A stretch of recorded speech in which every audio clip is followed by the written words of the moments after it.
Hello and welcome back to my YouTube channel. Today we're going to be doing a book review on a book called Chop Wood and Carry Water by Joshua Medcalf. I want to pre-apologize for the laundry that you can see in the background. That's my roommates. But anyways, so I want to tell you guys about how I learned about this book. I first discovered this book whenever I checked into the basic school. The commanding officer at the time, Colonel McClam, he recommended that we read this book while at the basic school.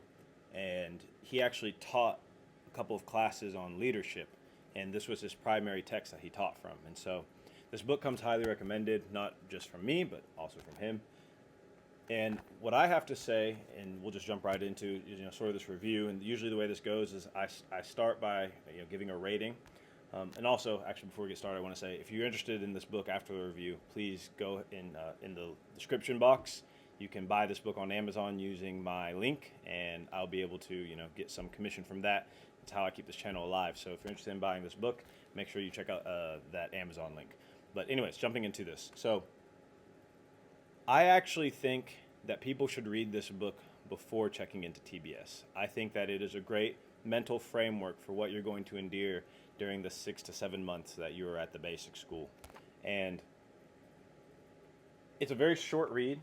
Very small read. You could read it, in a day or two if you really wanted to. But what I want to do is, so the book is about a young man who seeks to become a samurai warrior. So he travels to Japan.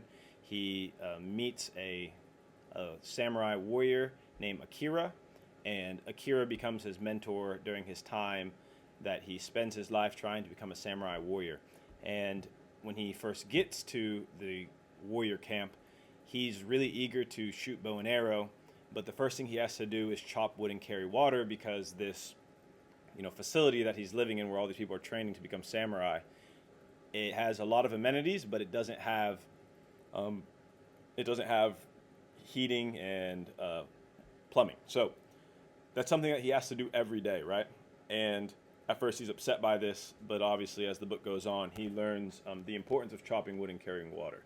And the purpose of this book is kind of like a guide, and the story is sort of a backdrop to the lessons of how to become great and how to become superb at any action that you take. It's applicable to all things in life, but it's extremely applicable to the basic school. And I thought there was a lot of similarities and parallels between Akira wanting to go and shoot bow and arrow, and when you arrive at the basic school, you will do a bunch of tasks before you ever go to a rifle range, right? And so I want to point out a couple of different passages that kind of stuck with me, things that I was thinking about, and give you guys some thoughts, right? So chapter 3 is called "How Much is an Inch Worth?" And without reading from the text, what I'll tell you is Akira asked John, the protagonist in the book, what separates great people from average people? And the answer is inches. And what he means by this, and now I actually will read from the book: every little thing we do, no matter how mundane, matters greatly when it is multiplied by the number of times we do it. Over time, even the smallest habits or choices can change our lives immensely. Everything you choose to read, listen to, or look at, everything you think about, dream about, and focus on, and especially your circle, the people you surround yourself with. Inches might look small up close, but added over time, the right amount of time, they can cover any distance in the universe. And so it goes on to give some ideas of good habits that you can do, like reading 10 pages a day, calling your parents, calling your friends, not eating fatty, sugary foods, working out, going on walks, right?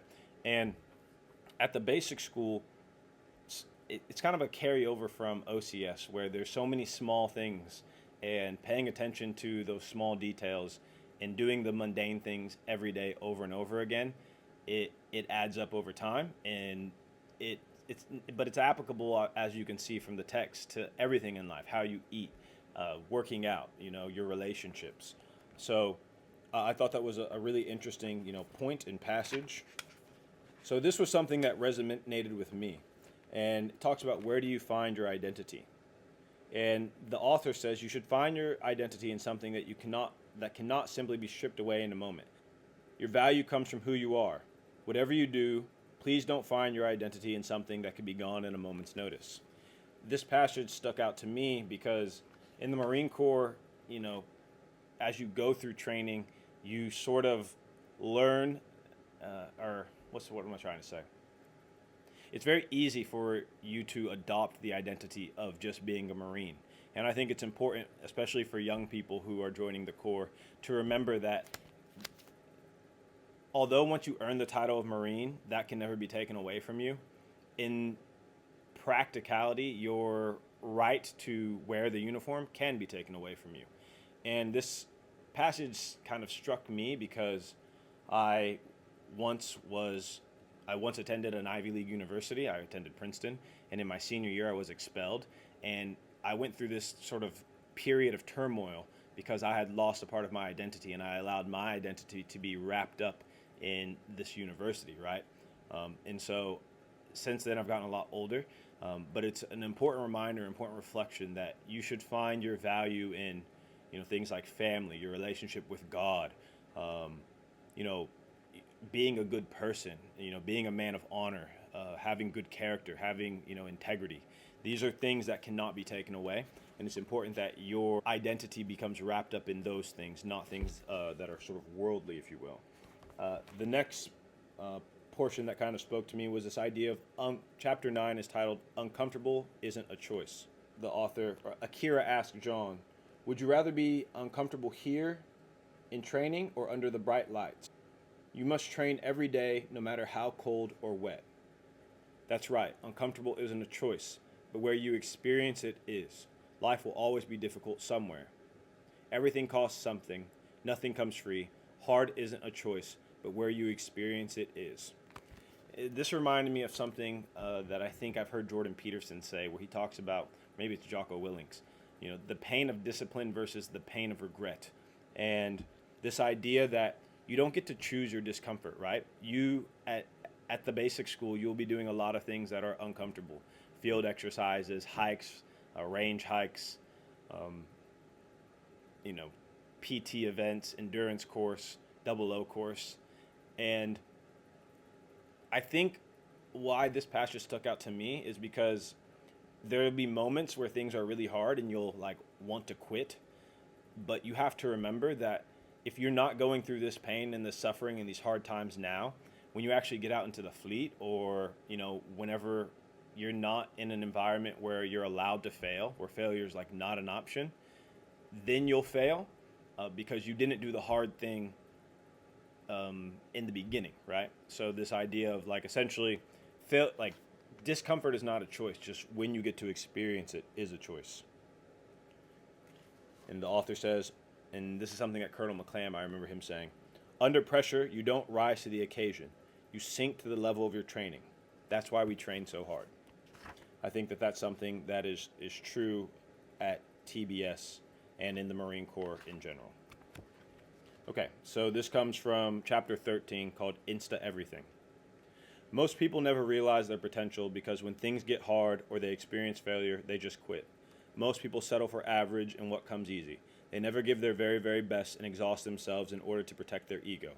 They enjoy being able to say, 'I didn't really try,' or 'I didn't really care,' because if they did really give it their best and still failed, that would be too much for their ego to handle." This passage stuck out to me because I remember when I was reading this, I was in the midst of sort of the land navigation, or the military skills, individual skills portion of TBS. And I had recently failed day land nav. I failed it multiple times. And so I kept having to remediate is what they call it. It's basically a nice way of saying you suck. And I remember in my head one time being out, I was walking through the tree line and this branch slaps the glasses off my face. And I can't see because I'm wearing contacts right now. I wear glasses. And I'm looking around in it's autumn time, and so there's a bunch of dead leaves, and my glasses are black. And so I'm trying to find my glasses, and I spent 40 minutes looking for my glasses. And you have to find a certain number of red boxes in a certain allotted amount of time. So I'm just burning time, right? I finally find my glasses, because I literally can't see without them. Can't walk through the tree line for sure. It was raining, and I was miserable. I was upset. And I remember I failed that land nav, and afterwards I just kept thinking to myself, like, this is so stupid. I don't want to do this. I don't want to have to do this. I'm a lawyer. I'll never have to do this. I was just like, essentially, I was using excuses, and I was trying to say, like, I don't really care. And it was me trying to protect my ego because I was failing at something, and I wasn't used to failing at something.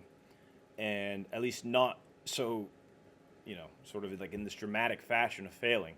And I think that it's okay. And I think that's something that we should try to do. You should try to live your life saying that I'm going to give my best. This is my best effort. And actually being able to mean that and say it with conviction. Like, I gave it 100%. And even if I didn't get first, like, you can take that on the chin and not use excuses and hide behind them, right? So I thought that was something that kind of stuck out to me and something that I'd like to pass on to anyone, especially if you're about to go to TBS, just keeping in mind that, like, you should be trying to be the best. And if you fail, like, do not allow your ego to use these things like, I don't care, I wasn't trying, right? Like, if you're not trying, it's more of a reflection of you. If you don't care, one, I'll kind of call cap, and two, why are you here if you don't care? Moving on, and this is kind of a corollary to that. It's chapter 14. It talks about a wandering eye. So basically at this point in the story, Akira, John had just kind of failed this bow and arrow exam or something along those natures. It was like a competition. And Akira's talking to John, and John's saying, like, how did you become so good at bow and arrow? And Akira says, I never gave up, and I realized the whole time I was building my own house. I realized that it wasn't about what I am doing, but rather who I become. If you are constantly comparing, you will have all the joy sucked out of you. You must focus on your journey, yours alone. There is nothing noble in being superior to your fellow man. True nobility is being superior to your former self. I'm going to leave, all the viewers with that message, because I hope that this is getting delivered to an audience of people who are about to embark on a military career, hopefully in the Marine Corps, because it's the best. And the Marine Corps is very big on competition, whether it be physical fitness test, combat fitness test, peer evaluations, billet evaluations, fitness reports, right? There's so much meritocracy built in that necessitates being evaluated. And although you should be striving to be the best, have 300 PFT, top of the Christmas tree, all these things, what's most important is about who you become in the process.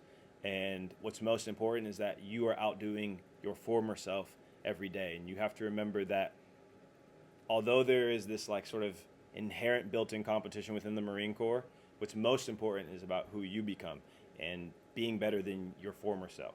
And so with that, I'll end this. If you made it this far, I highly recommend this book. Again, go check out my Amazon link. It will really help the channel, and I'd appreciate it immensely. Thank you. See you in the next video. Peace.